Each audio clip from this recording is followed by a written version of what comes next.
Hindi ko na kayo papansining dalawa. Bahala na lang ang karmang lumapit sa inyo. Basta ako, hindi ako magbabayad. Kapag namatay naman yung nanay mo, mawawala na rin ang utang ko. Pinagbabantaan mo ba ang buhay ko? Ano? Ipapapatay mo ko?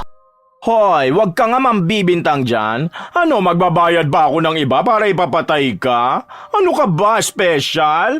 Hindi kita pagkakagasusan, no? Hayaan ko na lang ang langit na gumanti sa'yo. Tingnan na lang natin kung may pagmamalaki mo yung pera mo kapag nasa hukay ka na.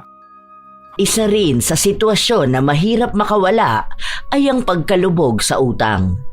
Nagmimistula rin itong adiksyon para sa ibang tao dahil sa katwiran na ginagastos naman nila ang perang hindi nila pinaghirapan.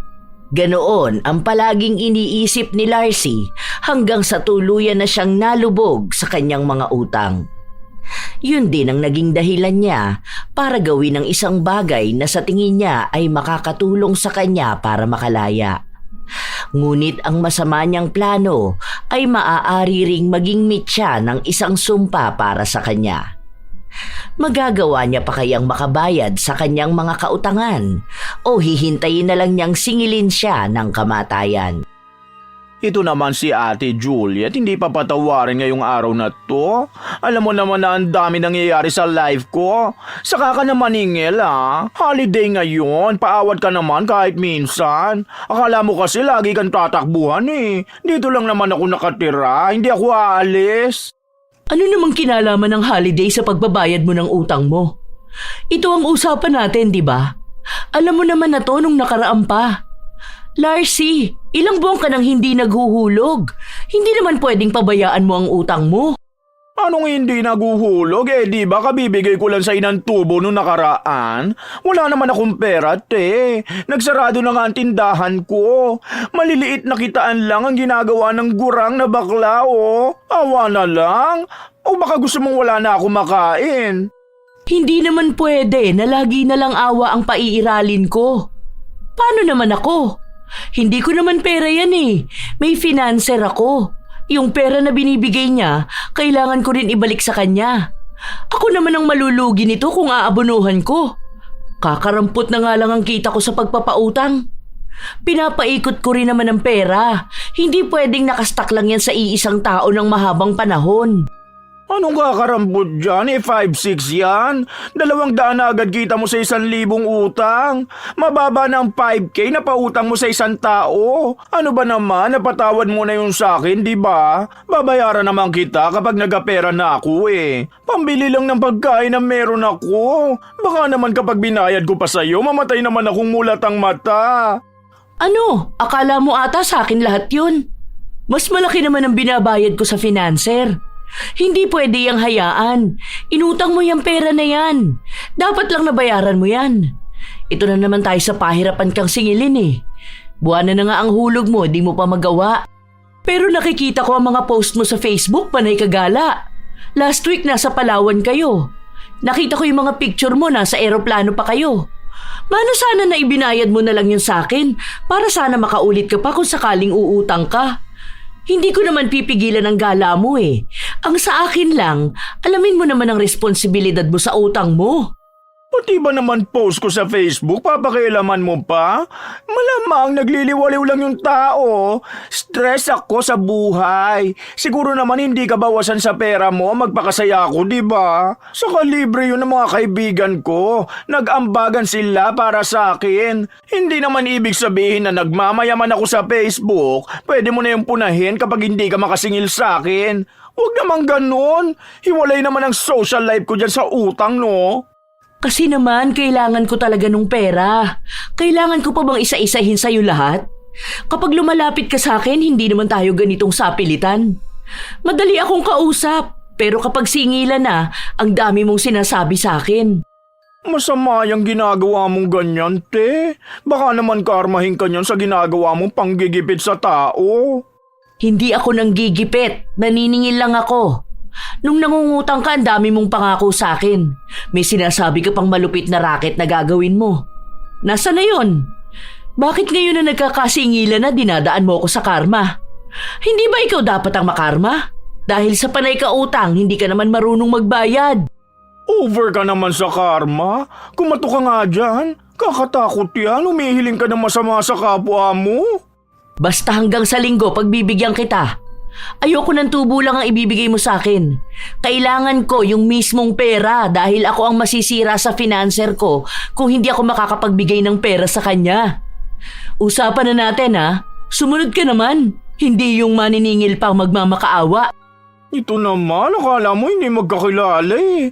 Sige na, magbigay ka naman ng palugit. Malapit na ang birthday ko, ano na namang ipangahanda ko? Yung mga barkada ko nagpapalibre pa sa akin. Kita mo na? Iba ang priority mo kasi. Dapat palagi mong unahin ang utang mo kaysa sa pagpapabida mo sa mga barkada mo. Basta, sawa na ako sa panay nilang pasensya. Bayaran mo ako para tapos ang usapan natin. Hindi na ako naghintay pa na magsalita si Larcy. Umalis na ako dahil may mga kailangan pa akong singilin. Itong pagpapautang ng 5-6 ang masasabi ko na isa sa mahirap na gawin. Dahil meron talagang mga tao na magaling lang kapag nangungutang pero pahirapan na kapag singilan. May mga responsable namang mangungutang na sila na ang kusang nagbabayad. Pero mas marami pa rin ang naghihintay na singilin. Ang iba, kapag pinahihirapan ako sa pagbawi ng pera, hindi na sila nakakaulit na umutang sa akin kahit paanong drama nila sa buhay. Gabi na nang ako'y makauwi sa bahay. Naabutan ko ang bunso kong anak na nagluluto.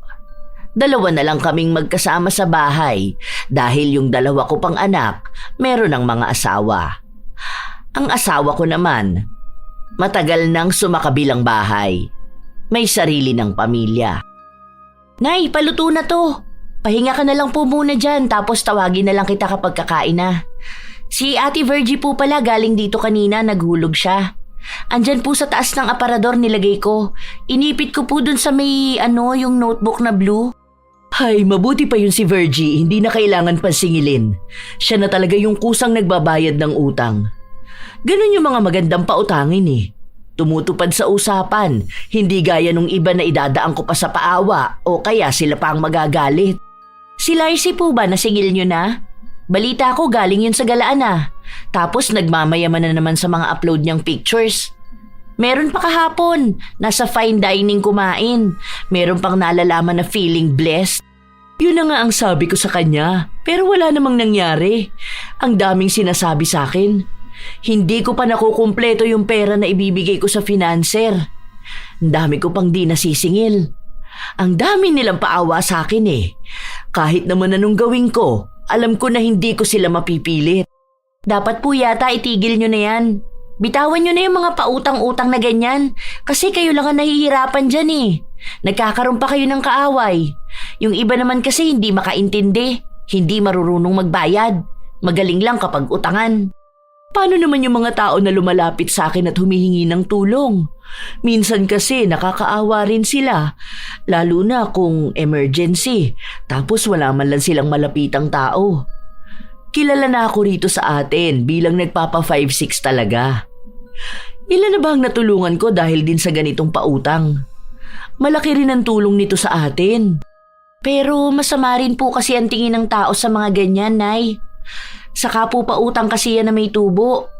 Aminin na natin na malaki naman talaga ang tubo sa 5-6. Basta ako, hindi ako sang-ayon sa mga ganyang utangan. Sa una lang naman niya nakakatulong sa tao, pero sa huli mababaon lang din sa utang. Hindi naman ako yung mga nagpapautang na grabe din. May konsiderasyon din ako sa mga tao, no? Saka sila ang kusang lumalapit sa akin. Bago ko sila pautangin, alam na nila ang kwentahan ng tubo. Sadyang may mga tao lang talaga na hindi rin kayang mabuhay na walang utang. Kahit na walang katuturan ng gagawin, talagang magagawa pa ring umutang. Basta po kapag may trabaho na ako, dito ka na lang sa bahay. Ayoko ng ganyan na nagpapautang ka. Pwede naman pong ibang negosyo naman ang gawin nyo. Yung madali lang din naman na dito lang kayo sa bahay. Ibang negosyo, tapos yung mga tao uutang din. Alam mo naman dito sa atin, lahat ng tao mahilig sa utang. Ewan ko ba kung nananalaytay na ba sa dugo ng mga Pilipino ang hilig mangutang? Nakasanayan na lang talaga. Basta po, yun ang usapan natin. Titigil ka na dyan. Nagkakaroon ka rin kasi ng kaaway dyan lalo na kapag singilan na. Ayoko naman na kung ano-anong pinagsasasabi nila sa'yo. Ilang beses na naming pinagtalunan to ng anak kong si Nori. Ayaw na ayaw niya ang usaping utang dahil marami na rin siyang nakita ng mga kakilala namin na naging kagalit ko dahil lang sa utang. Hindi ko naman kasalanan na kailangan kong maningil dahil una sa lahat, ginastos nila ang perang hindi naman sa kanya. Anong aasahan nila doon? Malamang kailangan nilang bayaran yon pabalik. Hindi naman yon donasyon. Sa paglipas ng mga araw, nakasigil na rin ako kay Larcy. 2 buwang hulog ang ibinigay niya sa akin. Kahit na may samaan ng loob siyang iabot ang pera sa akin, tinanggap ko pa rin yun. Naglibot pa ako sa ibang may utang sa akin at katulad sa mga dating pangyayari.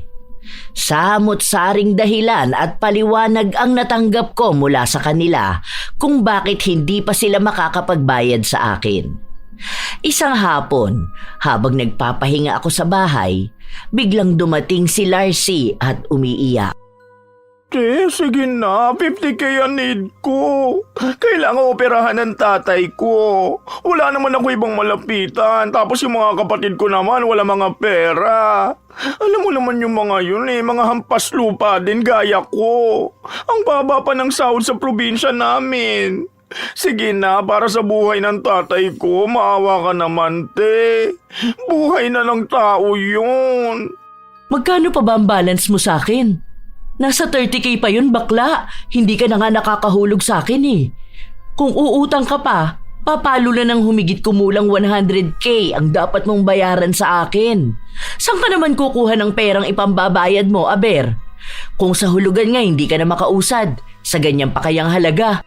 Yung kapatid ng tatay ko, hinihintay lang mabenta yung lupa niya sa Texas, tapos uuwi ng Pilipinas. Sabi niya sa akin, kung may mauutangan nga kami, tapos siya na lang ang magbabayad. Sinubukan ko naman maghanap, pero walang kaya magbigay ng ganong halaga.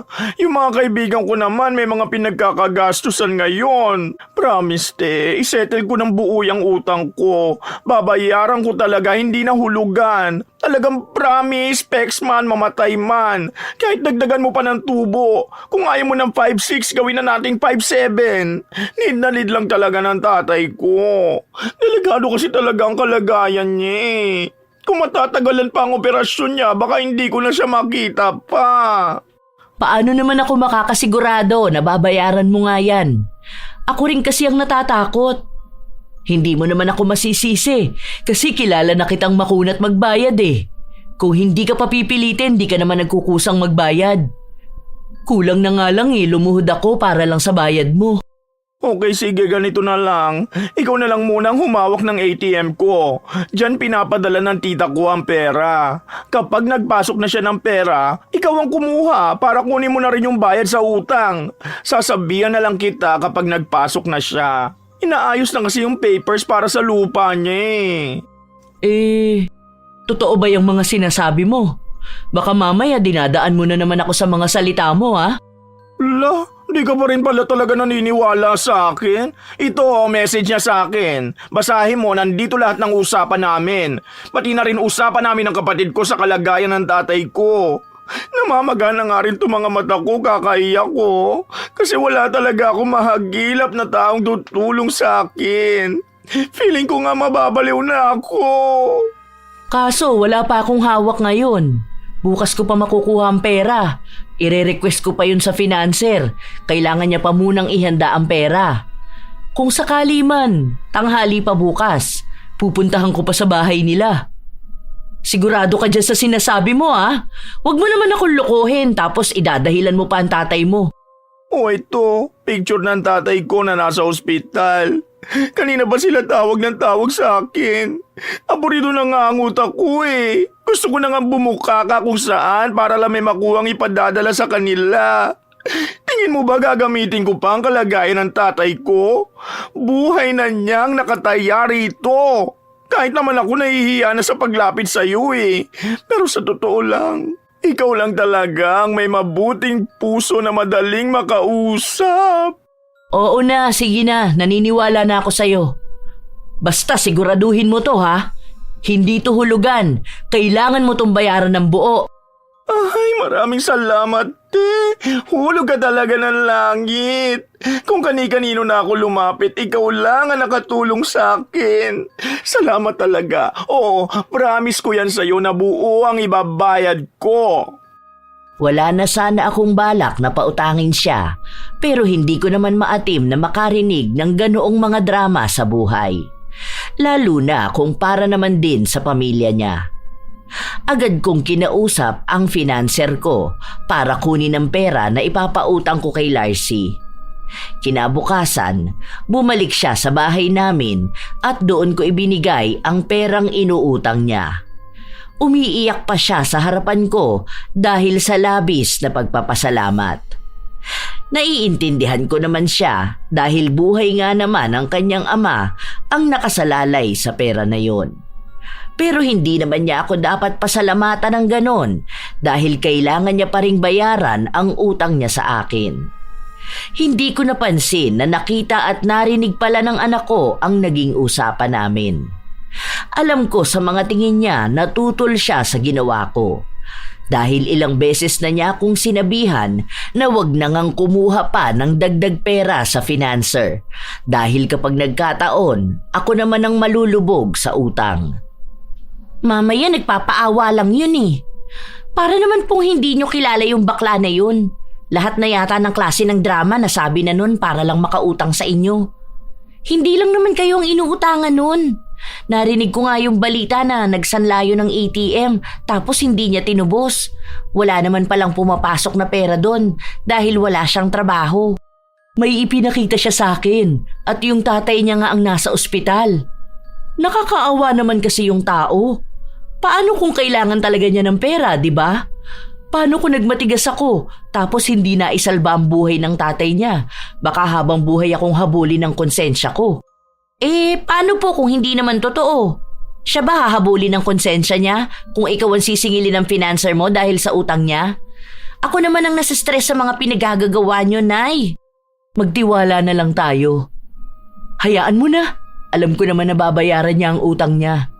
Hindi ko siya titigilang singilin hanggat hindi niya na ibibigay sa akin ng buo ang perang hiniram niya. Panay na lang magtitiwala. Kaya ka naloloko ng mga nangungutang sa'yo eh. Kasi po panay tiwala sa kanila ang ginagawa nyo. Sa sobrang tiwala nyo sa kanila, ayun, hindi na kayo kinakausap. Hindi tumigil si Nori sa pagpapaalala sa akin na singilin si Larcy. Ilang araw lang din naman ang lumipas. Nabalitaan ko na bumili ito ng bagong refrigerator. Narinig ko pa na may kamahalan yon. Bigla ko na lang naalala na nangutang siya sa akin para sa pagpapa-opera ng tatay niya. Tapos nagawa niya pang bumili ng mamahaling gamit. Agad akong nagpunta sa bahay nila para makibalita. Totoo nga, dahil sa tapat pa talaga ng pinto niya nakalagay yung refrigerator para siguro mas madaling makita ng mga kapitbahay niya. Nakibalita pa ako dahil kilala ako sa lugar namin bilang maniningil ni Larcy. Nagtanong ako sa kanila kung may nasagap ba silang balita tungkol sa tatay ni Larcy. Alam ko kasi na magaling ang mga tsismosa sa lugar na ito, kaya kaya nilang makibalita kahit na hindi si Larcy ang tinatanong. Doon ko nalaman na matagal na raw patay ang tatay ni Larcy.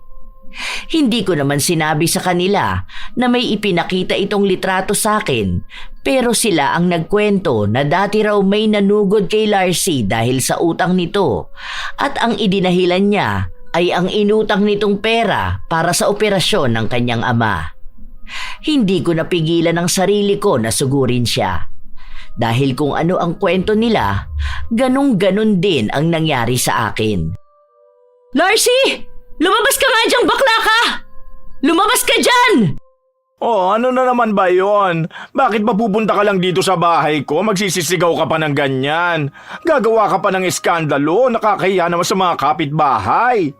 Sinungaling ka! Ang sabi mo nasa ospital ang tatay mo? Ano? Kailan mo balak bayaran ng buo ang utang mo? Ito ang ATM mo na mukhang peke rin. Ang kapal ng mukha mong umutang nang wala ka man lang pambayad! Maghintay ka na lang kung kailan ako magkakapera. Akala mo naman tatakbuhan ko eh. Yang utang ko, sakto lang naman yon sa mga kinikita mong patubo dyan sa 5-6 mo. Kung makarya ka naman dyan, akala mo aping-api ka? Ang dami mong pera dyan. Kapag hindi mo ako binayaran sa susunod na Lunes, sa barangay tayo magkikita. Ang kapal ng mukha ng baklang to. Kung makautang akala mo may ipinatago sa akin, iiyak-iyak ka pa dyan dahil ayaw mo pang mamatay ang tatay mo. Anong klaseng anak ka para bastusin mo ng ganyan ang sarili mong ama? Wala akong pakialam sa'yo. Kahit umabot pa tayo sa baranggayan. Utang lang naman yan eh. Hindi ako natatako sa mga pagbabanta mong yan. Sige, kung saan ka magiging masaya, then go! Basta hindi mo ako mapipilit na bayaran ka. Lalo na kung wala naman akong hawak na extra money. Nagmamatapang pa siya ngayon. Siya na nga ang may kasalanan, siya pa ang nagagalit sa akin. Maling-mali talaga na naawa ako sa kanya. Ang lakas ng loob na gumamit ng ibang tao. May paiyak-iyak pa siya sa akin. Ilang beses ko siyang kinausap at pinuntahan sa bahay niya pero nagmamatigas siyang bayaran ako. Panay siya sabi na maghintay ako. Ano namang hihintayin ko sa kanya kung alam kong wala naman siyang pagkukunan ng pera na ibabayad sa akin. Ang dami ko pang naririnig na may iba siyang utang sa mga kapitbahay namin at kahit sa tindahan. Lubog na siya sa utang. Dahil ayaw niya akong kausapin ng maayos, umabot na kami sa barangay. Pinatawag ko siya para doon namin pag-usapan at magkaroon ng kalinawan kung kailan nga ba niya ako balak na bayaran. Ipapahiya mo talaga ako rito? Kahit naman anong gawin mo, wala rin naman ako may pambabayad sa'yo. Maghintay ka kung kailan ako magkakapera. Huwag mo kong i-pressure ha? Kung makakaipon ako ng ibabayad sa'yo, then magbibigay ako. Kung wala, edi wala. At talagang sa akin ka pa magagalit ngayon? Nagmagandang loob na nga lang ako sa'yo dahil sabi mo baka mamatay ang tatay mo. Yun pala, matagal na talagang patay. Ang laki ng utang mo sa akin. Baon na baon ka na. Hindi lang naman sa akin eh. Kilalang kilala ka na sa atin bilang pala utang na di naman nagbabayad. Tapos sobrang yabang mo pa. Aba, mahiya ka naman sa mga sinasabi mong yan. Gahamang ka na nga magpatubo dyan sa 5-6 mo. Tapos kung makapagsalita ka pa, akala mo kung sino ka? Kilabutan ka, matanda ka. Hindi mo madadala sa hukay ang perang tinutubo mo sa pautang. Kahit saan tayo makarating, maling-mali ang ginagawa mo. Mas malaki ka pa maningil kaysa sa bangko eh. Kung ano-ano pang paninirang sinasabi mo sa akin. Sira na ang mental health ko dahil sa'yo. Sa totoo lang pwede kitang kasuhan dyan sa ginagawa mo. Alam kong hindi ko madadala sa hukay ang kahit na anong meron ako. Pero ikaw, madadala mo hanggang sa impyerno yung utang mo. Ang kapal ng mukha nito. Ako pa ang dapat mahiya, samantalang ikaw nga itong may ginagawang katarantaduhan. Hindi na matahimik ang kaluluwa ng tatay mo. Gamit na ng anak niya sa panloloko. Ako pa pala ang magkakaroon ng kaso? Aba, alam mo, hindi na dapat tayo aabot sa ganito kung matino ka lang kausap eh. Ayoko rin napapahiya ako sa harapan ng ibang tao. Ah, talaga? Bakit galit na galit ang matandang yan? Akala mo naman aping-api ka masyado. Hindi mo rin naman perang ipinapautang mo. Hindi ko nga pera, pero nakapangalan sa akin. Kailangan mong magbayad. Nipisan mo naman yung kakapalan ng mukha mo. Tingnan mo, buhay ka pa, nahuhulas na yung mukha mo. Sige, asarin mo ako, hindi kita babayaran. Hindi mo naman ako pwedeng ipakulong kasi bawal din ang ginagawa mong pagpapa 5-6 na yan, no? Walang nakukulong sa utang, kaya hindi mo ako pwedeng pilitin. Hayaan mo kung kusang magbayad sa iyo. Nagpatuloy ang sagutan naming dalawa. Hindi siya nagpapatalo, kaya hindi rin ako nagpapatalo. Kailangan kong ipamukha sa kanya na utang niya yon at wala siyang ibang magagawa kundi ang bayaran ako. Hindi ko rin naman pinupulot ang pera. Kapag ako naman ang ginipit ng financer ko, wala naman siyang magagawa. Sa tagal kong nagpapautang, ito ang pinakamalalang nangyari sa akin pagdating sa singilan. Ang dami ko nang nakasalamuha ng mga tao na ayaw magbayad ng utang pero si Larcy lang ang umabot pa sa baranggayan. Sobrang laki ng utang niya. Hindi ako papayag na baliwalain yon. Natapos ang usapan namin nang hiningian siya ng pangako kung kailan niya ako dapat nabayaran. May kasunduan din kaming pinirmahan kung saan nakasulat doon na siya mismo ang nagsulat na kapag hindi niya ako binayaran, pwede kong iangat ang kaso. Alam kong galit na galit siya dahil sa huli ako pa rin ang nagwagi. Paglabas namin ng barangay, nakita ako ng anak ko. Agad niya akong nilapitan at masama ang tingin kay Larcy. Aba, ayusin mo yan tingin mo sa akin, bata. Huwag mo ko mamalditahan dahil mas maldita ako sa iyo. Huwag mo ipagmamalaki sa akin yan nanay mo. Baka pagbuhulin ko pa kayong dalawa, mga buwisit kayo. Mas maldita ka nga, hindi ka naman marunong magbayad ng utang mo. Wala ka nang pakialam sa utang ko, ha?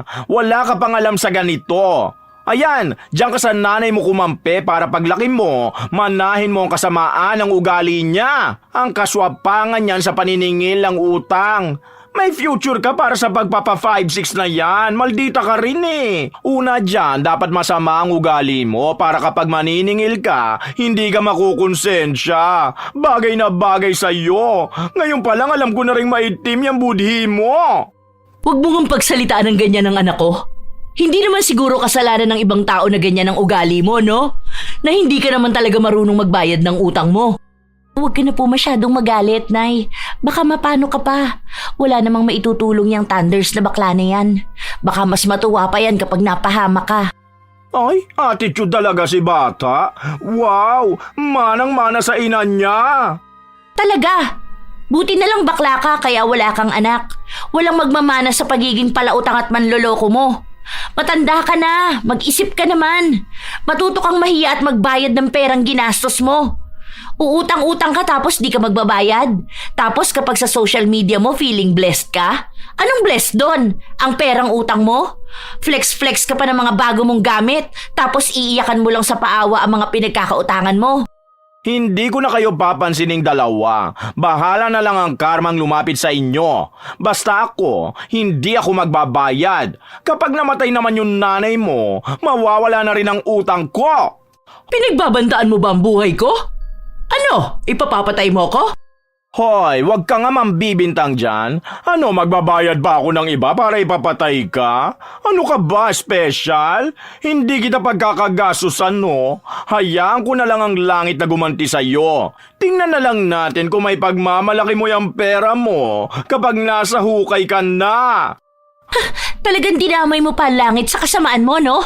Kapag may masamang nangyari sa nanay ko, alam ko na agad kung sinong gumawa nun. Ikaw at ang demonyong sinasamba mo! Ay, na-stress naman ako sa inyo. Bahala na nga kayo dyan. Magsama kayong mag-inang mga tsaka ang face at mga attitude. Che! Hindi man lang natutong magpakumbaba si Larcy. Siya pa talaga ang naging matapang. Dahil sa nangyaring baranggayan, naging laman kami ng mga bulong-bulungan sa paligid. Iba-ibang kwento na hindi ko rin alam kung paano nabuo. Hati ang opinyon nila. May mga pumapanig kay Larcy, meron naman sa akin. Alam ko naman na gano'n ang mga tao, kaya hindi ko na rin sila pinansin. Dahil ang kailangan ko lang naman, makuha ang perang ipinautang ko. Kinausap ako ng financer ko at nakisuyo ako sa kanya ng ilan pang araw para maisauli ang mga pera. Hindi ko rin kasi masyadong masingil ang ibang tao dahil ang dami nilang problemang sinasabi sa akin. Yung iba, todo iwas para hindi ko sila masingil. Ay, nakaka-stress naman ito. Si Jonathan naman ngayon ang pangako. Biglang sinabi sa akin na sa susunod na linggo na lang daw kasi hindi pa naibibigay yung bonus niya. Ay, saan naman ako hahanap ng pantapal dito? Nangako pa naman ako kay Marife na mapapautang ko siya ng 10K sa susunod na araw.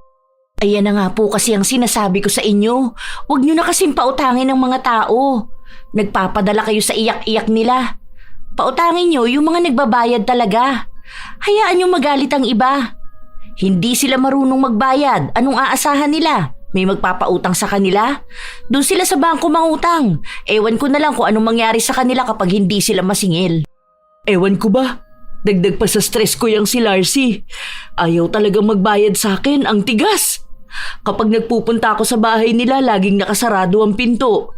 Tapos siya pa ang hilig manigaw sa akin, kahit na kinakausap ko naman siya ng maayos. May kasabayan nga ako kanina naniningil sa kanya eh. 5'6" din pero hindi ko kilala. Baka sa ibang lugar niya yun nautangan. Narinig ko na naman ang pangalan ng pangit na yun. Ako, gigil na talaga ako sa pag-uugali ng bakla na yun eh. Ewan ko ba kung bakit naaawa kayo sa kanya noon? Huwag na nga lang natin pag-uusapan yan. Oo nga po pala, Nay. May awang yung bubong natin sa kusina. Tapos kanina malakas ang hangin, natutuklap yun. Baka kapag dating ng bagyo, bigla yung hanginin. Ay, oo nga pala. Yan yung dapat ipapaayos ko. Tawagin mo nga si Kuya Dan. Sabihin mo padaganan ako ng bubong. May paparating pa naman bagyo. Baka tangayin na nga yan. Sinunod ng anak ko ang utos ko sa kanya. Habang inaayos ang bubong sa kusina, kinukwenta ko kung magkano ang perang hawak ko. Sa linggo pa ako magbibigay ng pera sa financer ko, kaya kailangan kong makolekta ang iba pang utang para mabuo ang hulog ko sa kanya. 4,000 pa ang kulang at bukas may sisingilin akong 2. Kapag nagbayad sila, sapat na yon para sa magiging panghulog ko. Kinaumagahan, sobrang lakas ng ulan dulot ng bagyo. Hindi kaagad ako makalabas dahil ang taas na rin ang baha. Naghihintay lang akong tumila ang ulan para makapaningil na. Kain na po tayo, Nay. Bakit kanina ka pa po tingin ng tingin dyan sa bintana? May hinihintay ka po bang dumating? Tinitingnan ko lang kung humihina na ang ulan. Lalabas kasi ako eh, maniningil muna ako saglit. Umuulan nga po, bakit kailangan nyo pang lumabas? Sino po bang sisingilin nyo? Mag-chat na lang ako sa kanila. Huwag ka na lumabas, ang lakas ng hangin. Mamaya mapano ka pa eh. Baka may liparin pang yero dyan. Ang taas pa ng baha. Kailangan ko kasi yun masingil dahil magre-remit na ako ng hulog ko. Kapag na-late ako, baka magalit na sa akin ang financer ko, hindi na ako makaulit. Hay, ang tigas po ng ulo nyo. Huwag na kayong lumabas ha. Ang taas ng baha. Baka mamaya may sugat ka pa sa paa, magkaroon ka pa ng lepto. Ako nakakausap sa mga sisingilin mo.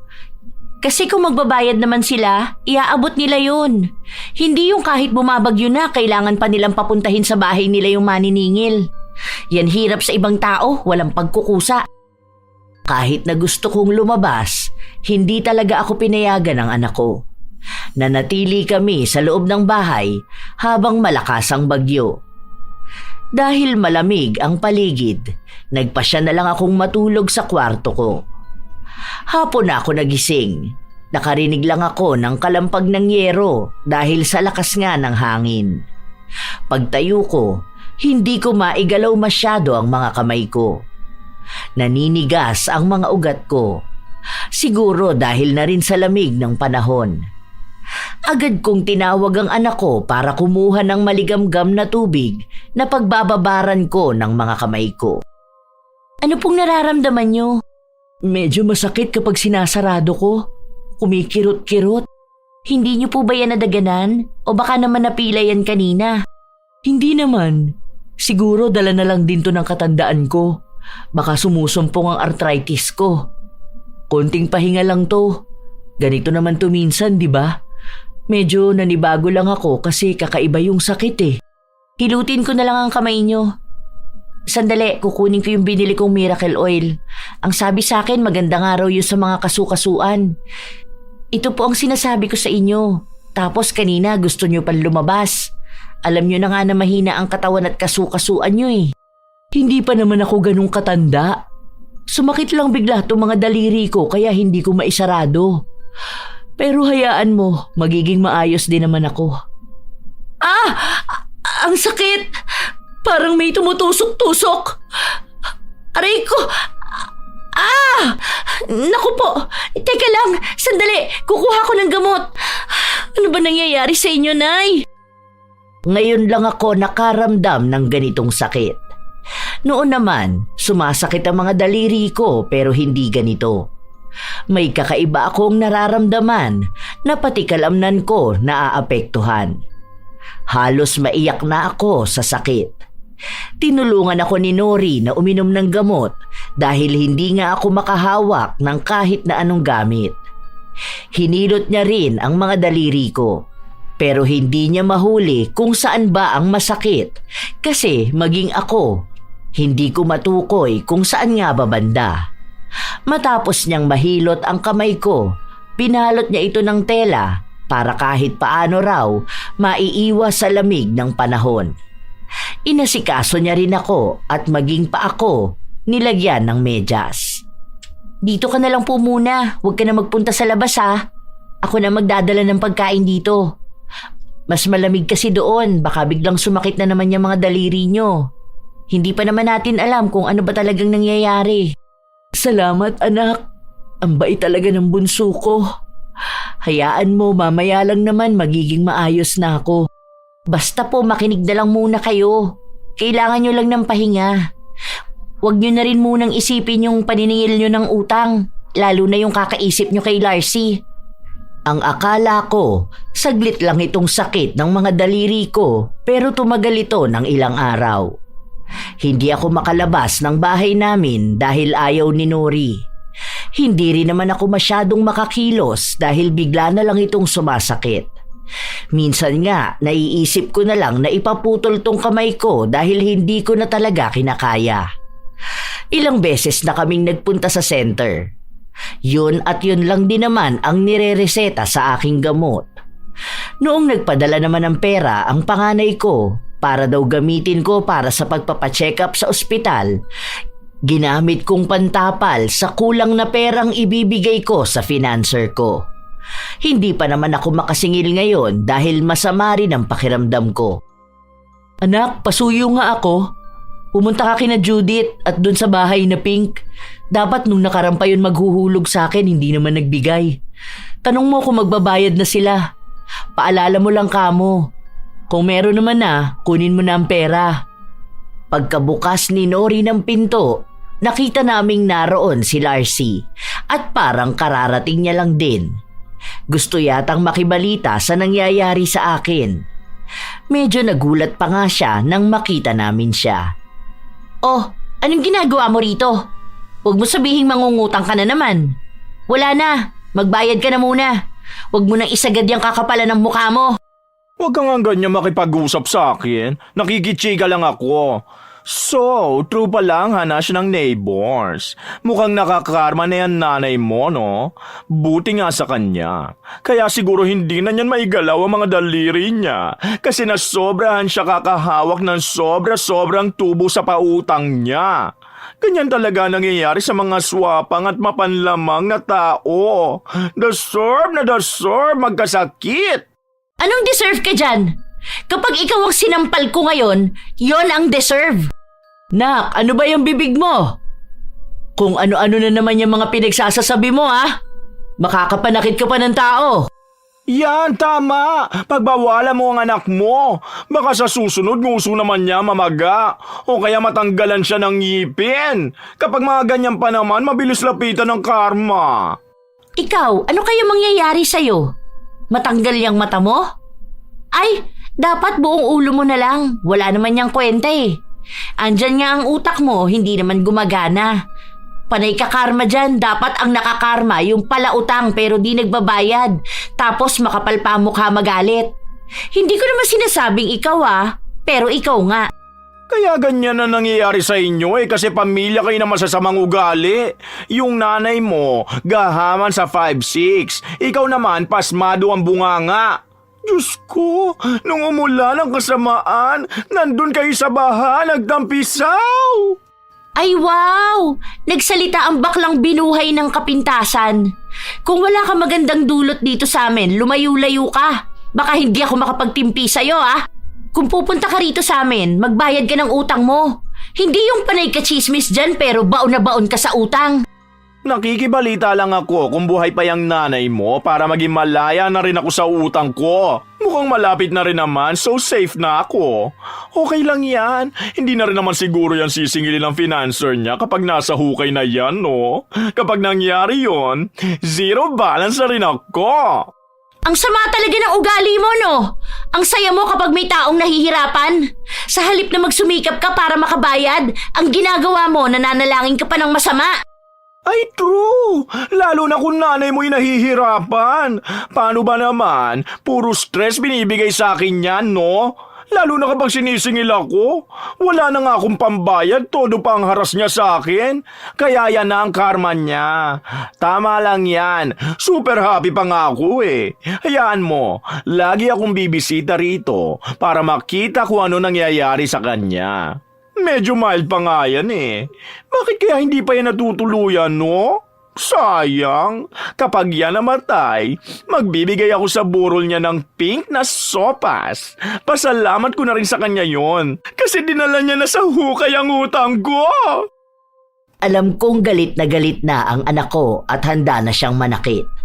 Kaya agad ko na rin siyang inawat. Pinasarado ko na lang sa kanya ang pinto para pumasok na sa loob ng bahay. Alam ko rin naman na hindi magpapatalo si Larcy pagdating sa sagutan. Ilang sandali pa, napasigaw na naman ako sa sobrang sakit ng daliri ko. Naninigas talaga at parang humihiwalay ang mga buto ko. Sa sobrang takot at taranta ng anak ko, hindi na niya alam ang uunahin. Dahil nagsisigaw na rin ako sa sobrang kirot. Pinainom niya ako ng gamot pero hindi yun umepekto. Buong araw na masakit ang daliri ko. Hindi na rin ako natigil sa aking pag-iyak. Diyos ko, ano po bang pahirap ang nangyayari sa akin? Hindi ko na po ito kayang tagalan. Ang sakit na. Ayoko na ng ganito. Parang awa naman, tama na.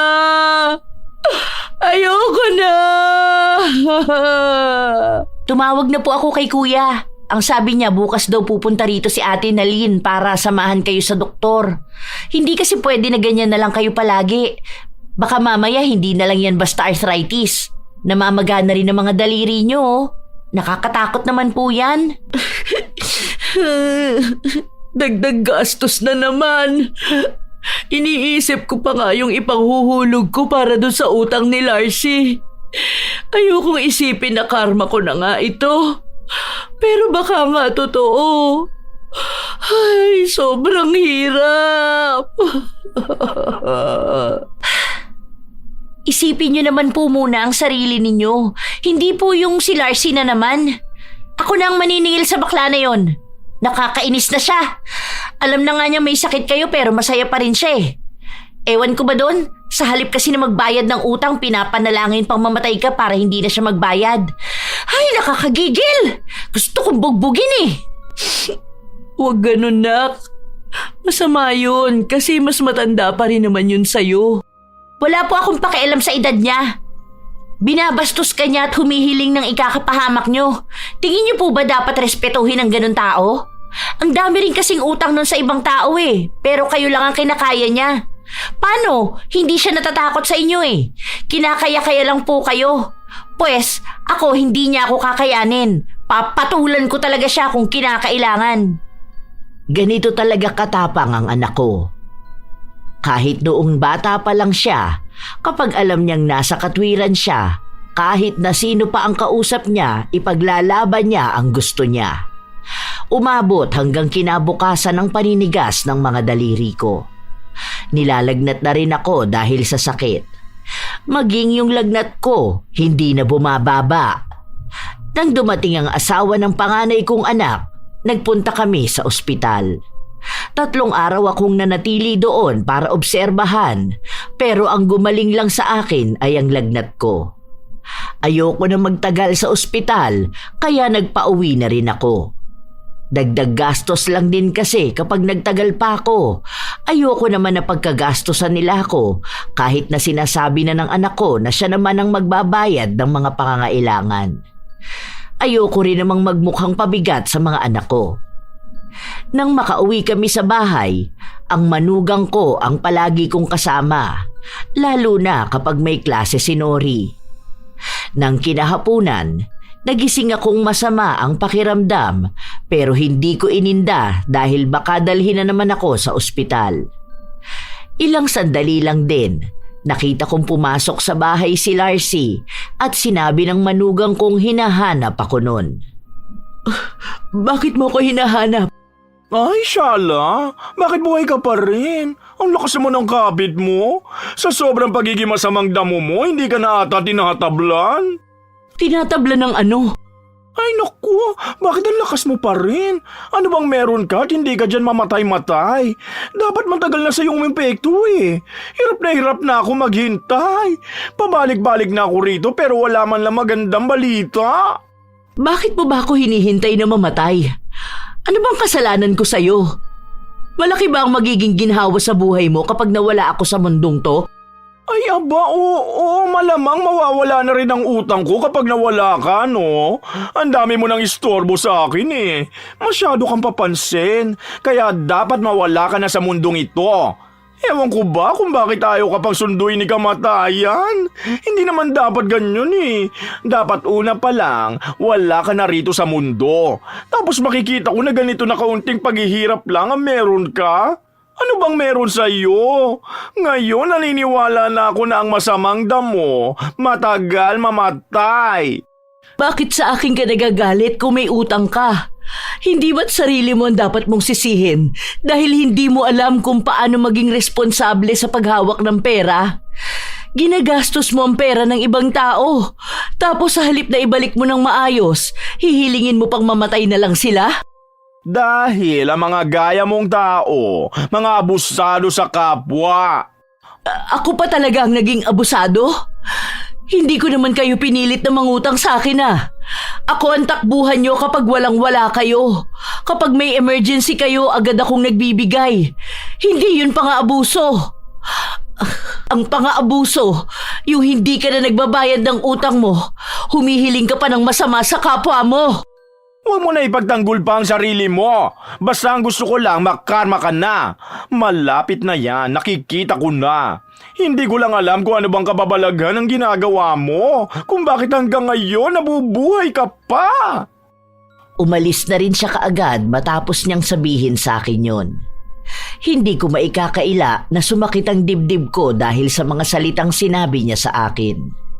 Alam ko naman na minsan nagiging malupit at mahigpit ako sa mga taong sinisingil ko ng utang, pero hindi naman siguro dapat umabot sa punto na parang ako lang ang may kasalanan. Ilang beses ko rin namang ginustong itigil ang pagpapautang, pero ang mga tao ang kusang lumalapit sa akin. Hindi ako mabuting tao, pero hindi ko rin naman maatim ang mga humihingi ng tulong sa akin. Hindi ko rin naman kasi pera ang ginagamit na pangpautang sa kanila. Matapos ang naging pagtatalo namin ni Larcy, inapoy ako ng lagnat. Hindi lang mga daliri sa kamay ko ang nanigas, pati na ang buo kong katawan. Kung sakali man na mawawala na ako, anak, mag-aral kang mabuti ha. Huwag mong sasayangin ang pagpapaaral sa'yo ng mga kapatid mo. Mahal na mahal ko kayo. Bakit naman po ganyan kayo magsalita? Hindi naman kasi kayo mamamatay eh. Laban lang po. Gumagawa naman na ng paraan si kuya para madala ka sa mas magandang ospital na makakakita talaga ng totoo mong sakit. Hindi ko alam kung hanggang kailan pa ako makakaranas ng ganitong klaseng sakit. Basta, maging handa na lang din kayo. Kasi sa ganitong kalagayan ko, alam ko na malapit na ako.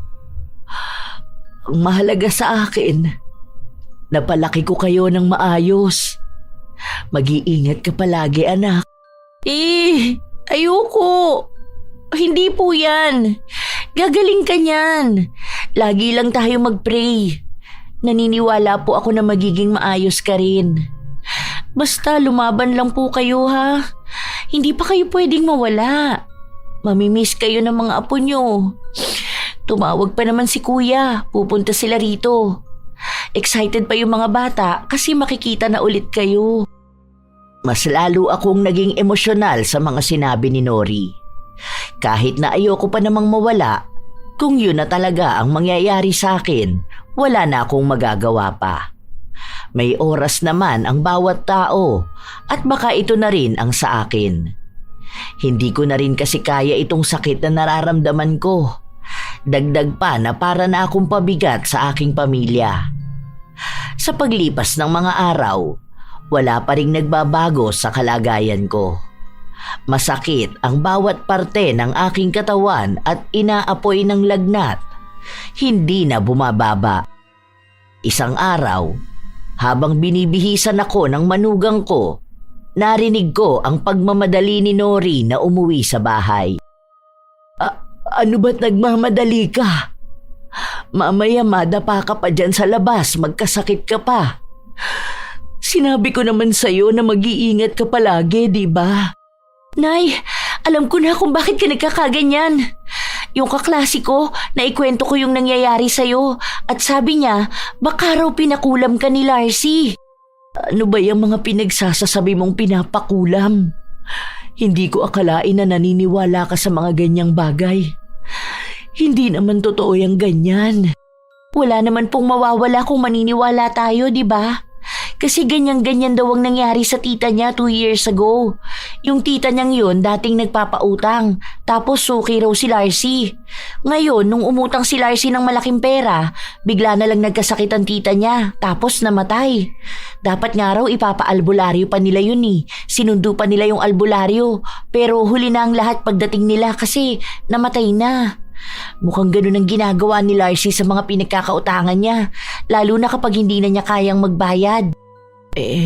Meron ba silang patunay na si Larcy nga ang gumawa? Paano kung katulad ko na matanda na at may sakit? Baka naman napagbintangan lang. Halata naman po may balak yung baklang hukluban na yun eh. Wala silang patunay pero narinig daw nila na si Larcy ang huling nakausap nun at nagtatalo sila dahil walang maibayad si Larcy. Sinabi rin na kapag namatay na siya, hindi na kailangan ni Larcy magbayad pa. Tapos bigla ko naalala yung sinabi niya sa'yo. Sanay na ata magpakulam yun eh. Mas magandang maagapan na kaagad natin yan bago pa lumala ng tuluyan. Hindi ko na napigilan ang anak ko na gawin ang gusto niya. Hindi naman ako naniniwala na may totoong kulam. Pero dahil mapilit si Nori, hinayaan ko na lang siya. Nawala rin naman agad sa isip ko yun dahil sa sobrang sakit ng katawan ko. Maging sa paghinga ko, para bang may pumipigil. Pinipilit ko na lang lumaban at hindi ako nawawala ng oras sa paghingi ng awa sa Diyos. Parang may limitasyon lang ang paghinga ko. Hindi na rin ako nakakatayo. Kapag pinauupo nila ako, pakiramdam ko natatanggalan ako ng buto sa likod. Sobrang hirap. Hindi lang ako ang nahihirapan sa nangyayaring ito, pati na rin ang mga nag-aalaga sa akin. Ilang beses din ako nagpasalamat na mabait talaga ang manugang ko dahil wala man lang akong naririnig na reklamo sa kanya kapag inaalagaan niya ako. Matapos kong kumain ng kakaunting lugaw dahil hindi ko nga malunok, narinig ko ang boses ni Lori sa loob na para bang may kaaway. Pwede ba? Huwag kang abang ng abang sa bahay namin. Para sabihin ko sa'yo, buhay na buhay ang nanay ko. Ano? Hindi ka makapaniwala, no?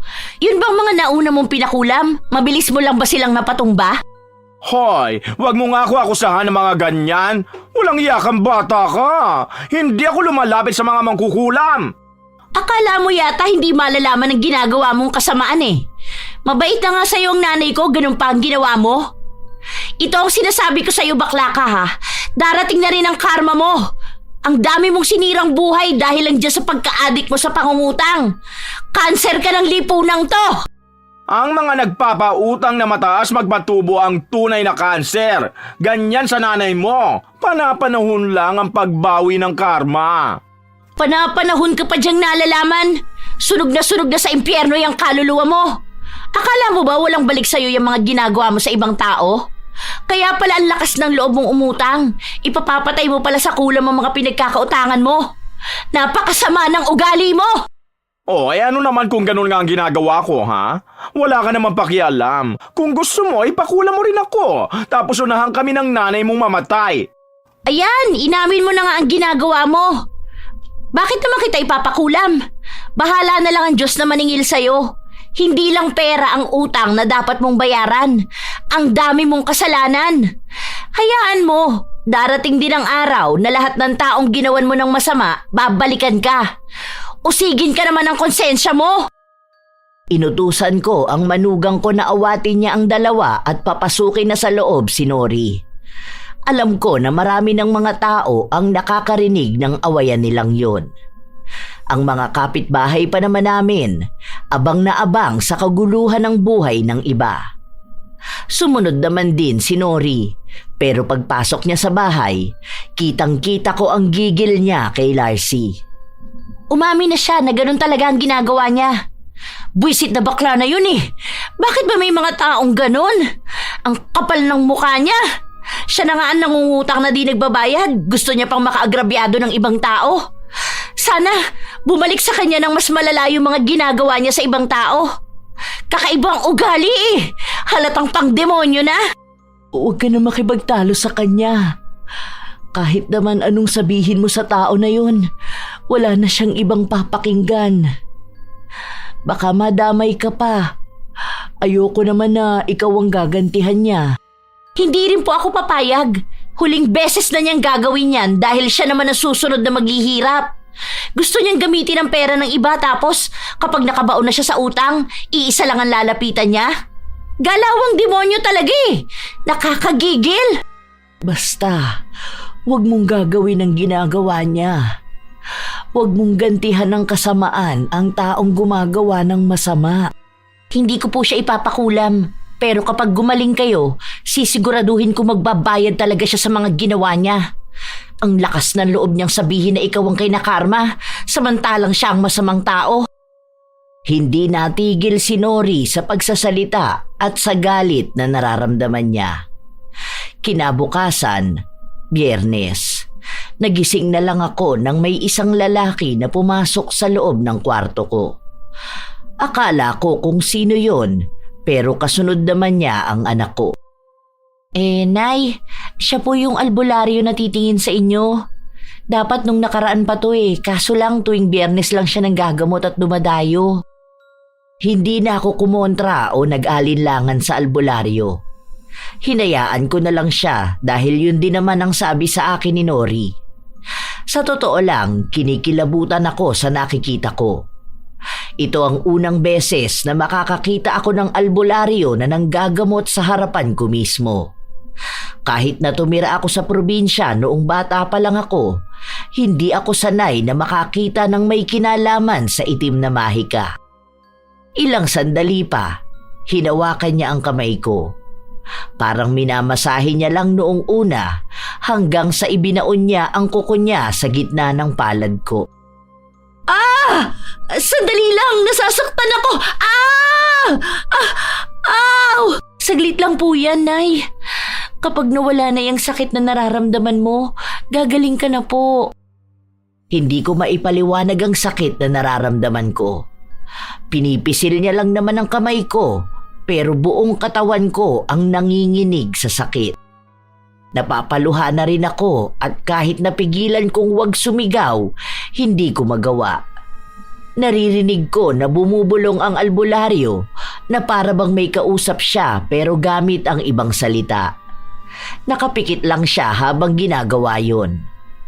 Patagal ng patagal, pasakit ng pasakit. Gusto kong hilahin ang kamay ko palayo sa kanya pero hindi ko magawa. Para bang kontrolado niya ako. Itinataas niya ang kamay ko at kapag ginagawa niya yon, sumisigaw ako sa sobrang sakit. May katagalan yon. Hanggang sa ilang sandali lang, nawala yung sakit. 2 kamay ko na ang hinawakan niya. Pinisil niya ulit ang gitnang palad ko. Kung kanina, nagwawala ako sa sobrang sakit, ngayon naman, normal na. Nay, try nyo nga po igalaw yung mga daliri nyo. Medyo nagagalaw ko na siya at hindi na masakit. Ang gaang na rin ang pakiramdam ko. Ibig sabihin po niyan, natalo na niya ang mangkukulam na gumawa niyan sa inyo. Maraming salamat po. Ang laki po ng tulong niyo sa nanay ko. Walang sawa rin ako nagpasalamat sa lalaki. Bago siya umalis, nagpausok muna siya ng insenso sa buong bahay namin. Nagsabi rin siya sa akin ng mga proteksyon na dapat kong gawin dito sa bahay at sa akin dahil baka raw balikan ako kung makaka-recover pa ang mangkukulam. Pero malabo naman na raw yun dahil naikulong na niya ang kaluluwa nun. Pagkaalis ng albularyo, sinubukan ko na ulit maglakad-lakad dahil ang tagal ko ring nakaratay sa higaan ko. Natutuwa ako dahil hindi ko akalain naggagaling pa pala ako. Kumusta naman na po ang nararamdaman niyo? Wala naman nagbabago?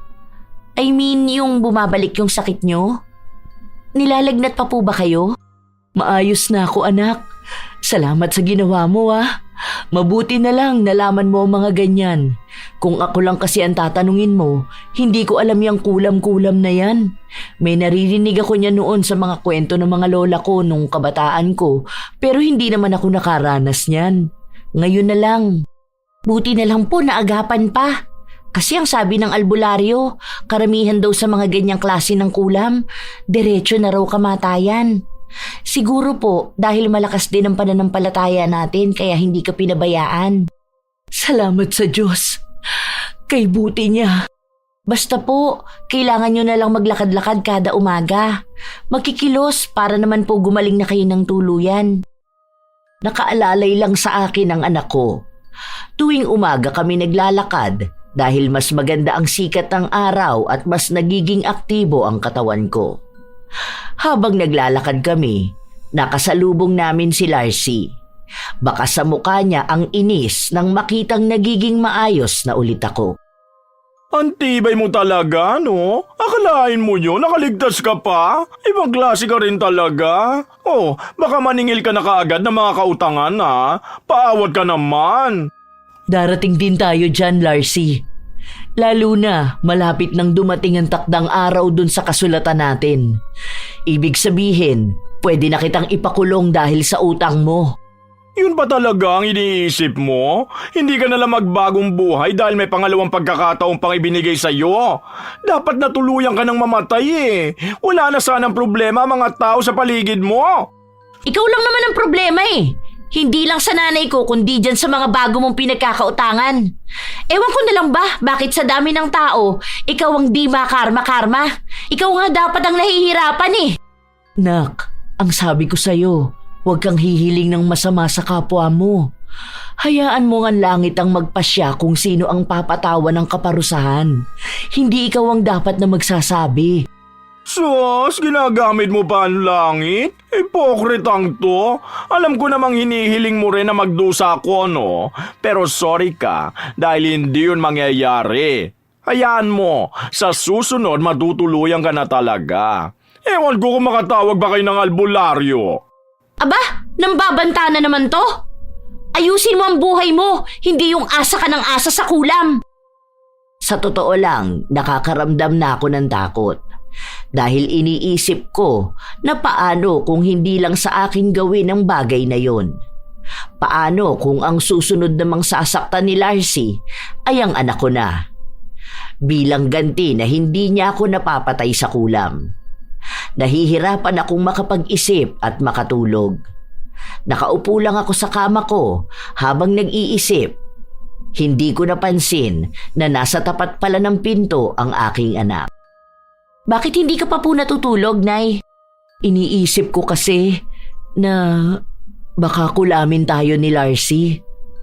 Kung nagawa na niya yun ng isang beses, alam ko na pwede niya ulit gawin. Wala naman na siyang konsensya dahil ilan naman na ang napapatay niya. Madali lang gawin yun para sa kanya. Ayoko naman na mapahamak ka, lalo na galit din yun sa'yo. Huwag po kayong mag-alala, Nay. May proteksyon na po tayo dahil palagi po tayong nagdarasal. Alam ko po na hindi tayo pababayaan ng Diyos. Huwag na po kayo mag-overthink dahil hindi na po tayo mapapakialaman ni Larcy. Alam ko na darating din ang araw na pagbabayaran niya ang mga kasalanan niya. Kung hindi man po dito sa lupa, sa kabilang buhay, may paglilitis din pong magaganap. Pagsisisihan niya rin na tuluyan siyang nagpasakop sa itim na kapangyarihan. Hindi mo naman maaalis sa akin na mag-alala, lalo na sa kalagayan mo. Mag-iingat na lang din po ako palagi. Ilang linggo ang lumipas, naging maayos na ako. Nagsimula na ulit akong maningil ng mga nangutang sa akin. May iilan na lumalapit para manghiram, pero desidido na ako na tumigil na magpautang. Kahit na naaawa ako sa mga kwento nila kung bakit kailangan nila ng pera, tiniis ko na lang. Dahil ayaw ko na rin na maulit ang nangyari sa akin. Hindi ko nakakayanin kung may taong gagawa na naman ng masama sa akin dahil lang sa gusto kong kunin ang perang hiniram nila. Si Larcy, hindi pa rin talaga siya nagbabayad sa akin. Hinihintay ko na lang ulit ang aming paghaharap. Ayoko na siyang pilitin. Tinutulungan na rin naman ako ng anak ko para mabayaran ang utang sa financer ko. Kapag natapos na lahat yun, hindi na ulit ako kukuha sa kanya. 2 na lang ulit kami ng anak ko na nasa bahay dahil kaaalis lang ng manugang ko. Sumabay siya pauwi sa asawa niya nang minsang dumalaw rito. Galing pala dito sina Ate Rina? Oo, nangungutang sa akin. Ang sabi ko, hindi na nga ako magpapautang pa. Gusto niya na mag-garantor ako dun sa financer ko, pero siya na raw magbabayad diretso. Ayoko na. Kapag kasi nagkakasingilan na, ako na naman ang masama. Baka hindi na lang si Larcy ang magpakulam sa akin. Tama na siguro yung ilang taon ko silang natulungan. Natigilan kami sa pag-uusap matapos na may kumatok sa pinto. Malakas at sunod-sunod, para bang nagmamadali. Agad na napatayo si Nori at siya ang nagbukas ng pinto. Nagkagulatan pa kami nang makita namin si Larcy. Ngayon ko na lang ulit nakita ang taong ito, pero may malaking pagbabago sa kanya. Lubog na ang mukha niya sa sobrang kapayatan. Te, maawa ka naman sa akin. Pautangin mo naman ako. Wala akong pera para magpagamot sa ospital. Kapal naman ang mukha mong lumapit dito sa amin matapos ang ginawa mo. Anong akala mo? Utu-utu kami? Ha? Gagamit ka na naman ng kung ano-anong dahilan para makautang? Ni hindi ka nga nagbabayad? Nori, dun ka na muna sa loob. Hayaan mo kaming mag-usap. Nay, huwag ka naman na masyadong mabait. Uutakan ka na naman yan eh. Tingnan mo, kapag yan nakautang na sa'yo, kukulamin ka na naman yan. Sige na, dun ka na. Hayaan mong kaming dalawa ang mag-usap. Nagdadabog pa si Nori habang naglalakad papasok sa bahay. Pero hindi naman siya gaanong lumayo sa kinatatayuan ko. Pasensya ka na, Larcy. Hindi kita mapapautang. Hindi na ako nagpapahiram ng pera ngayon. Itinigil ko na. Te, please, parang awa mo naman na. Hindi ko na alam kung saan ako lalapit para may makuhang pera. Nung nakaraan kasi, nakitaan na may problema ako sa atay. Hindi ko naman nakalain na lalalato ng ganito. Ang dami ko nang nilapitan, pero wala ni isa sa kanila ang nagpaabot ng tulong sa akin. Sinubukan mo na bang lumapit sa mga government official? Baka yun, mas makatulong sila sa'yo. Sinubukan ko na, pero hindi naman ganun kalaki ang ibinibigay nila sa akin. Nag-try na rin ako mag-loan, pero hindi ako naaprubahan. Kailangan ko ng collateral. Wala naman ako maipakita. Wala rin gusto maging guarantor ko. Ang sasama ng ugali nila eh. Pautang naman yun, tapos hindi lahat papayagan nila. Pasensya ka na talaga, pero wala na talaga akong magagawa sa ganyang problema mo. Baka natatakot na rin kasi sila sa dami ng utang mo na hindi nababayaran. Kung dati pa siguro inayos mo na yung ganyang gawain mo, may magpapahiram pa rin sa'yo. Kaso, ikaw rin naman ang sumira sa sarili mong pangalan eh. Natatakot na ang mga tao na magtiwala sa'yo. Hindi ka man lang ba nakakaramdam ng awa sa akin? Magbabayad naman ako kapag naging maayos na ako eh. Balak ko naman talagang hulugan ang utang ko sa iyo. Kaso hindi ako makapagtrabaho ngayon dahil may sakit nga ako. Malubha na to. Ilang beses ko na yang narinig sa'yo. At kung palagi na lang akong magpapadala sa mga paawa mo, ako naman ang magiging kawawa. Hindi ko na ibabalik ang nangyari dati, pero alam mo kung anong ginawa mo sa akin. Ako na nga lang kamo ang taong maaasahan at malalapitan mo, tapos ginanon mo pa ako, di ba? Hinayaan ko na lang dahil ngayon na maayos na ako, iniisip ko na lang na ito na nga marahil ang pangalawang buhay na bigay sa akin para ayusin ang lahat sa buhay ko. Kasama na roon ang pagtigil sa pagpapautang. Kahit na anong awa na nararamdaman ko, hindi ko nagagawin ulit ang magpahiram ng pera. Ito na nga ang panahon para magpakita ka ng kabutihan sa kapwa mo, hindi mo pa rin magawa? Wala kang pagbabago. Hindi ka naging mabuti kahit na minsan. Wala kang pagpapakatao. Yang ganyang ugali tulad ng sayo, yan yung mga dapat hindi nabibigyan ng pangalawang pagkakataon dahil mas lalo pang nagiging demonyo. Magalit ka na sa akin, pero isa lang ang masasabi ko. Hindi na ako nagpapautang. Sinaraduhan ko siya ng pinto. Nakakaawa naman talaga ang itsura niya at ang kwento niya. Pero buo na ang desisyon ko na hindi na ako maglalabas ng pera sa kahit na sino. Isipin na nilang lahat na masama ang ugali ko. Sinasalba ko na lang ang sarili ko mula sa mga posibleng mangyari.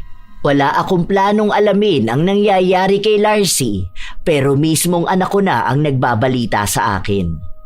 Nay, yung baklang hukluban na malaki ang utang sa'yo, hinuli ng mga pulis kanina. Tapos yung mga gamit niya, kinuha nung pinagkakautangan niya. Dapat kinuha mo yung ref niya, tapos binenta mo. Yung inutang niya sa'yo, yun pa naman ang pinambili niya. Dapat ganun na lang ang nangyari, pinadakip mo na lang.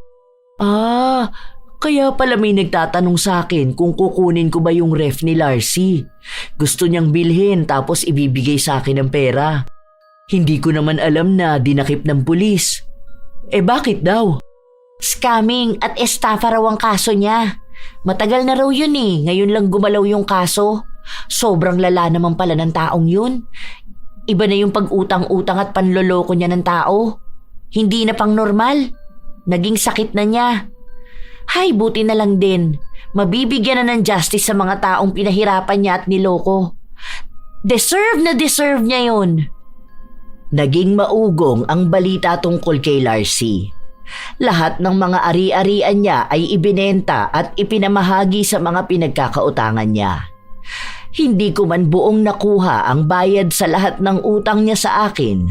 Kahit na paano ay nakatulong naman ang pera na yon para maibigay ko sa financer ko. Ilang taon din ang lumipas bago ko tuluyang naibalik ang lahat ng utang. Yung iba kasi, hindi ko na talaga nasingil dahil ayaw na nilang magbayad. Kahit pataon na ang nakalipas na hindi na ako nagpapautang, may mga tao pa rin na ako ang nilalapitan. Minsan, nauudyok akong bumalik sa pagpapautang dahil sa mga nakakaawa nilang kwento. Pero sa tuwing naaalala ko ang ginawa ni Larcy, natatakot na ako. Wala na rin akong naging ibang balita tungkol sa kanya. Ang alam ko lang ay nasa kulungan pa rin siya habang iniinda ang sakit na nararamdaman niya. Gusto ko siyang tulungan sa totoo lang, pero wala naman akong magawa dahil marahil ito na rin ang kabayaran niya doon sa mga taong niloko niya. Masasabi ko na may mali rin akong nagawa sa buhay ko dahil tunay naman na malaki ang tubuan sa 5'6". Pero sadyang may mga tao pa rin talaga na kahit alam na nilang ganon ang kalakaran sa utangan, kinukuha pa rin nila dahil wala na silang pagpipilian. Mahirap din naman kasing umutang sa bangko o ibang utangan dahil maraming proseso. Nasa pagitan palagi ng pangangailangan. Pero minsan, may mga tao talaga na katulad ni Larcy na hindi marunong magbayad. Sa katwiran na hindi naman nila pera ang ginagastos nila. Sa pagitan ng nagpapautang at umuutang, iisa ang dapat natandaan, ang pagiging responsable. Higit itong mahalaga sa mga nanghihiram ng pera dahil dapat na palaging tatandaan na ang perang inutang dapat ding ibalik. Alam ko na marami pa rin talagang kapit sa 5-6 hanggang sa panahon na ito. Pero sana, wag namang umabot na kailangan mo pang ipakulam ang inutangan para lang hindi ka na magbayad. Kung alam mo sa sarili mong masyado ka ng lubog sa utang, ugaliing gumawa ng paraan para makalaya. Hindi ang paraang ikapapahamak ng taong minsan ka rin namang tinulungan para sa problemang pinansyal. Dahil sa huli, ang anumang kasamaang ginagawa, babalik at babalik sa'yo. Huwag nang hintayin pang kapalaran na ang maningil sa pagkakautang na pilit mong tinatalikuran. Shout out sa ilan sa mga masusugid na tagapakinig ng mga istorya ni Lola Telang.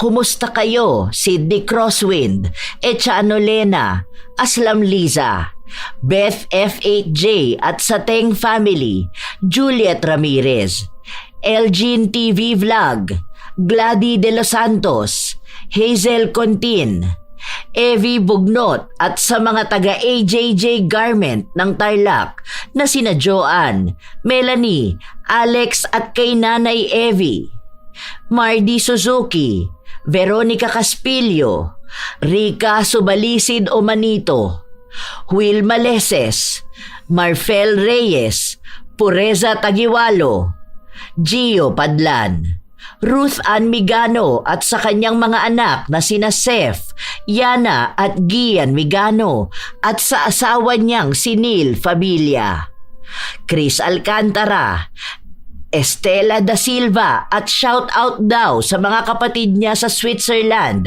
na si Ate Irene, Beth, Ate Baby, Ate Bebot at sa kanyang mga pamangkin sa Wawa Lemery, Batangas. Hi kina Josefina Fuelias, Maymay Paul, Violeta Largo, Marisa Villanueva, Mea Espiritu, Corazon Ingay, Edeline Sabalza, Nena Diones, Tutsi Galulan, Alma Naong, Martina Angdasan, Eliza Felias, Marlene Guevara, Maria Cristina, Lydia Lopez, Yani 89906, Bessie Tagapan, Abelita Jade, Lovely Rose Roa at sa kanyang napakagandang anak na si Princess Rain Roa D. Alawami, Tita Dagupan, Mau Mau, Jessica Rojas, Lynn Hasigawa, Cheryl Dalisay at James Cabaya Gilua ng San Pablo City, Laguna, Ana, Gracia Balitaan, Narlene Micabalo, Arlene Torquiza, Paldox, Larcy Molina, Roslyn Mangilin, Mary Ann Gabato at sa kanyang mama Mercedes Gabato, Roberto Crimen, Irene Yapana, Daisy Rotilles, Jenny Visuco, Josh D. Cute, Aileen De Guzman, Maricel Morillo, Jenny Suzuki, Kitaro Kinari, Angel Canceller, Jaja Barakiel, I Love Traveled, Maymay Hernandez, Rose Ann Rama, Roda Bieri, Nora Datumanong, Sherlyn Joseco, Lance MBB. Kumusta kayo, Christian Gonhoran, Candida de Balucos, Madel Mergal, Yang Yen Atienza at kina Lea Fe Lumanog at Fe Villafranca, Mary Jane Flores Rico, Alma Naong, Chami Cham, Sonia S., Annalyn Plopino, Robert Crimen, Danica Dulnuan, Sherlyn Joseco, Julian Soriaso, Marilyn Ramos, Ana Orada at sa kanyang mga anak na sina Althea Orada at Akisha Orada. Jocelyn Akuin Baluyot at kay Reynaldo Baluyot. Supladang pasaway, Jeneline Mix Vlog, Rubelin Eneria at sa Eneria family, lalong-lalo na kay Runalyn Eneria. Get well soon. Jomer Suarez, Annaliza Puwaso, Richelle Ann 19, Echano Lena, Febe Rañada, Apyong Nicor, Mel Santarita, Elizabeth Hardenil, Aslam Liza, Susana Llobrera, Jayco, Kishalin Mata, Loida Sapa, Mary Jane Lalik at sa Lalik family, Catalea Soto, Charson Tamidles, Carpon family, Bagaforo Nene, Janisa Toledo at sa Toledo family, Annalyn Plopino, Reka Hukoy from Singapore, Florence Hervasio, Leonora Mandigma, Irene Yapana at sa Yapana family, Eliza Felias, Leonisa Cobo, Sheren Solero Masagka, Kim Seika, Tony Coronel at Rowena Perez ng San Rafael, Bulacan, Roxanne Gaudicos, AJ Chua ng Zambales, Raquel Hasegawa, Lance MBB, Carmela Landayan, Lydia Lopez, Mirna Alfaro, Azenar Noriv at sa Azenar Goodies.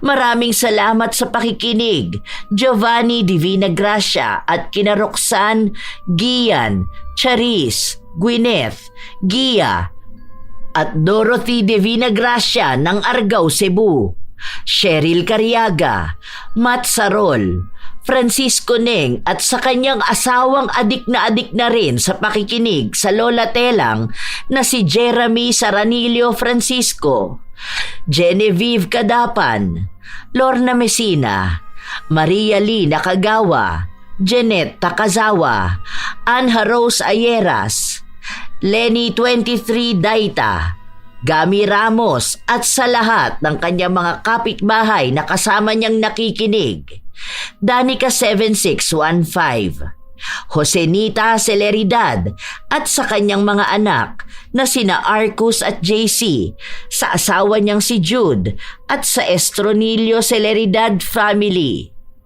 Ito ang inyong Lola Telang at maraming salamat sa pakikinig, mga apo.